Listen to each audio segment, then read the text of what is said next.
Well, it certainly has that feel on this weather alert day. We're waking up to temperatures in the 60s out there. Some humidity's made its way back into mid-Missouri. And it made its way back in fairly quickly as we headed into our Thursday. This is a look at what we're going to be getting up to temperature-wise. Again, back into those upper 70s to near 80 degrees out there. But what we colored in the background there, those warmer colors, that's instability. You can see some few cells trying to get up and going here as we head into the early afternoon hours and trying to eat up some of that instability.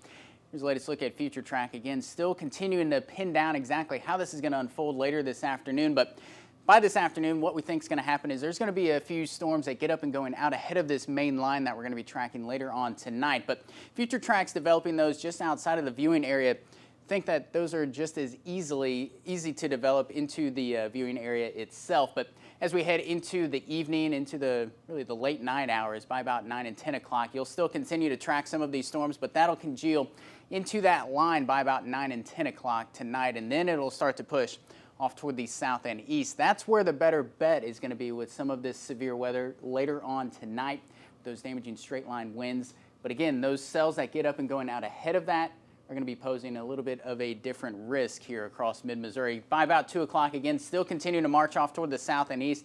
I think by about 5 and 6 tomorrow morning, we should be all clear on that rain front. But I mentioned there's going to be a few different threats that we're going to be tracking. Now, depending on how this unfolds later on today, if we see that early round of storms, they're going to be posing a threat more so of that large hail.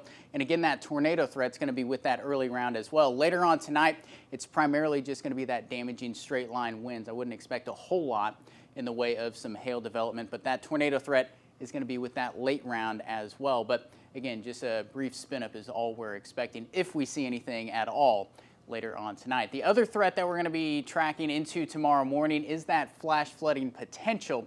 National Weather Service issued a flash flood watch here this morning. That goes all the way through tonight into the early morning hours tomorrow morning for that potential of seeing some pretty heavy rain come down pretty quick into tonight. Here's the latest look at rain tracker, and again, a pretty quick shot of about 1 to 2 inches is what we're expecting in some spots, and that could certainly be enough to cause some issues out on some of those roadways by tomorrow morning, especially into the morning hours. That's a little more concerning.